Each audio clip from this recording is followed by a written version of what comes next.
Hi, and welcome back to the GT Woodshop. If you've been following this channel, you'll have probably seen a previous video I released about a major tidy up in the workshop and a momentous pile of offcuts that I discovered. I'm gradually working my way through them to turn them into something of use, or at the very least something I could give away in the guise of a Christmas present. Anyway, two of the pieces I found are here in front of me. This lovely looking piece and this. So it's my intention to turn these into serving boards of a type. This one definitely lends itself to a lovely big serving board, and I'm going to call this a serving board as well anyway. So I'm going to clean up the edges, straighten the ends, and build a former ready to pour spot of resin. Let's have at it.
So as demonstrated before on a previous video, namely the Misty River table, link, I'm going to use some cheaper than cheap decorator's caulk to seal in between the boards. Then I'll screw them in.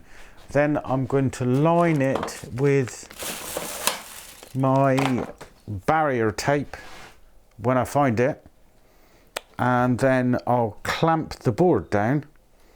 Then I can do a seal coat just on the edge and then pour some resin, and it will be beautiful and work perfectly this time. I'm confident.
My formers are formed. My tape is taped. My boards are secured, sealed, and my 2 pieces of oak are sealed as well and clamped down. I have taken every precaution I can think of. I'm going to be mixing greater amounts this time as well, so I can use my paddle, and I'm not afraid of bubbles. Well, I am. I'm dead scared of bubbles. If I do get bubbles again, I shall panic. So I've got a little bit of Glasscast 50 left over that I'm going to utilise first, and then I've got a new batch behind me. I'm going to do 2 pours for each. So for the small one, we're going to go with a primary pour of electric blue nonetheless, and then we're going to go with a secondary pour and a bit of a swirl afterwards of pearlescent white. For the bigger board, as chosen by my wonderful daughter, we're going to go with amethyst purple for the primary pour. He says, looking up for confirmation. There it was. And we're going to go with silver aluminium for the secondary. These are new age colours, I'm reliably informed. So let's have at it, shall we?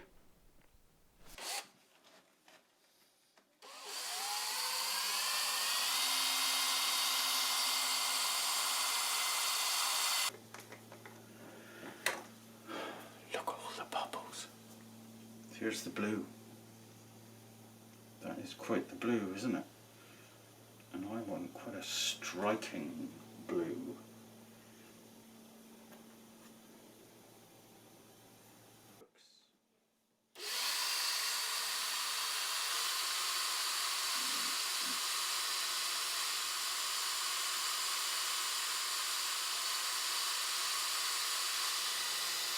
Okay, here goes.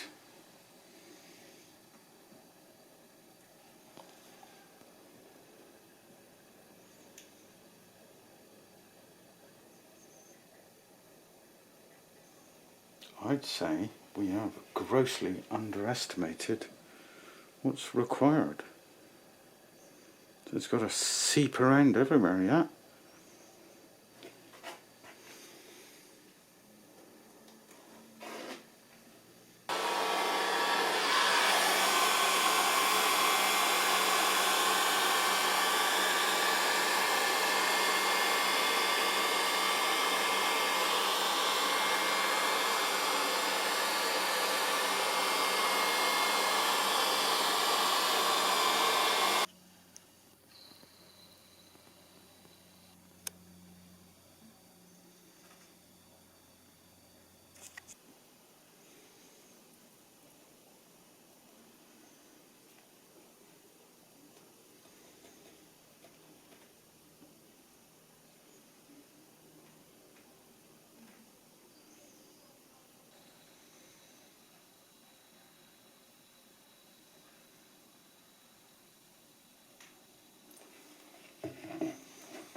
That's funky.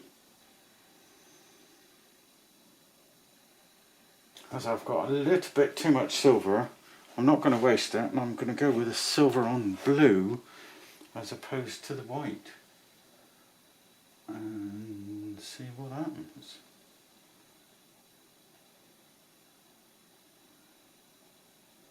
Now I'm going to try the pressure from the heat gun as an agitator.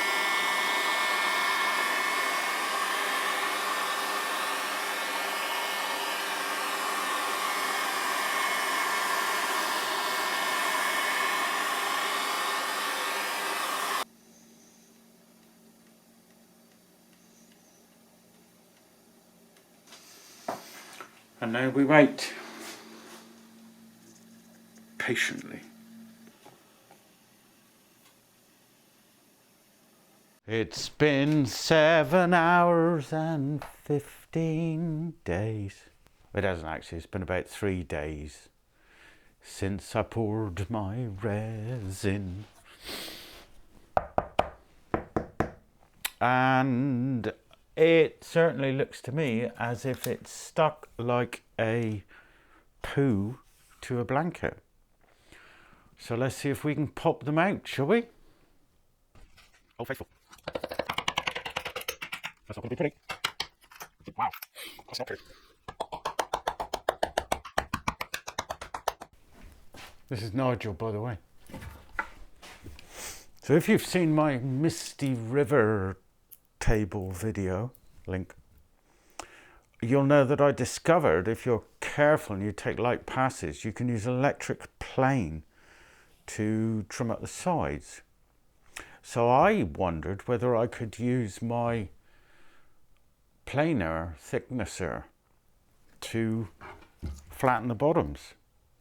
So I've performed a modicum of research, and it would appear you can. Again, teeny tiny light passes. So I'm going to give it a go and see what happens. I shall, of course, be taking extra safety precautions just in case it chips and flies up at me. Let's see what happens. I'm a little frightened.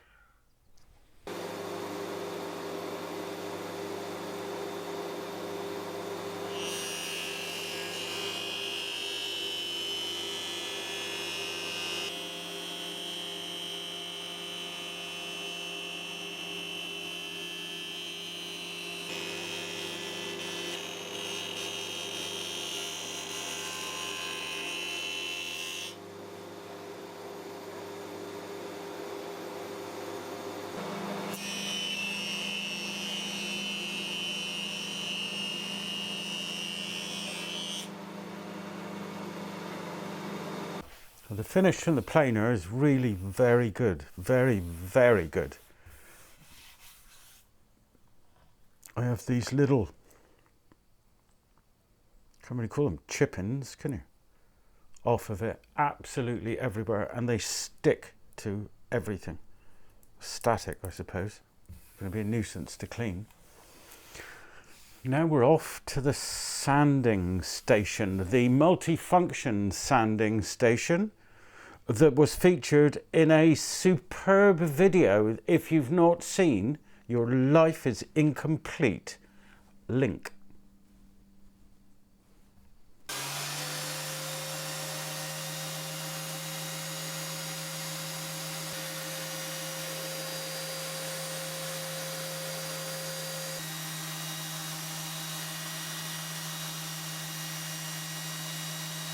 That's both boards sanded to 180 grit. Now I'm going to clean them up a bit and get them into shape. So I'm going to start by creating a reference side for myself using my track saw, lining up with the edge of the timber, which was true and square prior to the resin pour, and then I can work from there to trim my edges and to set parallel for the far side.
And finally the corners. I'm going to put a 10mm round on because they're a nice chunky board, but not too wide. so I don't want to lose too much at the corner. And then once I've rounded the corners, I can go back to the MFST and polish.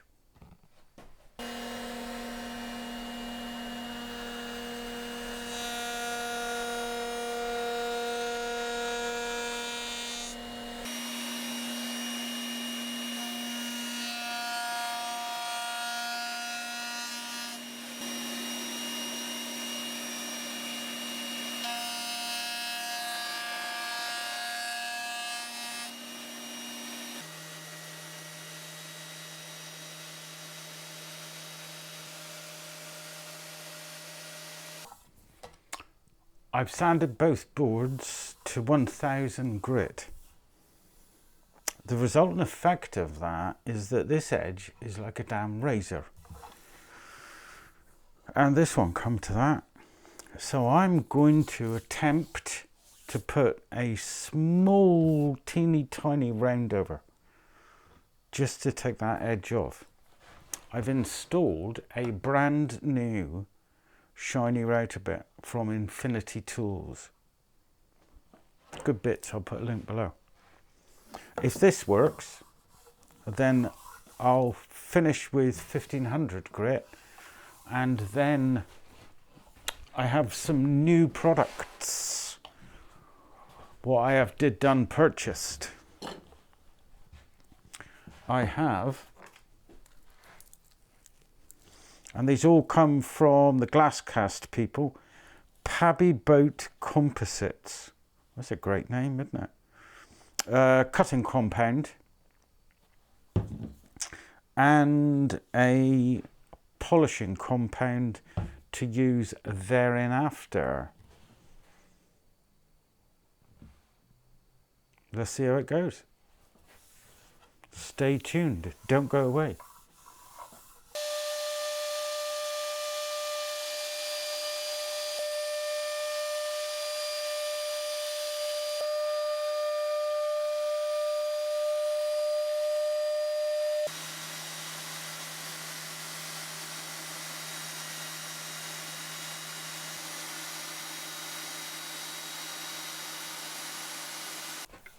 Well, that's it, the sanding's done.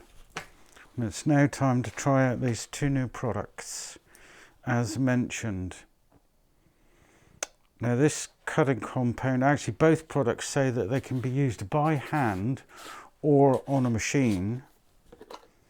So I really don't want to try and balance that monster on the edge, so I'm going to try the edges by hand. I've got a bit of rag here all scrunched up to simulate a bit of cloth that you use for French polishing.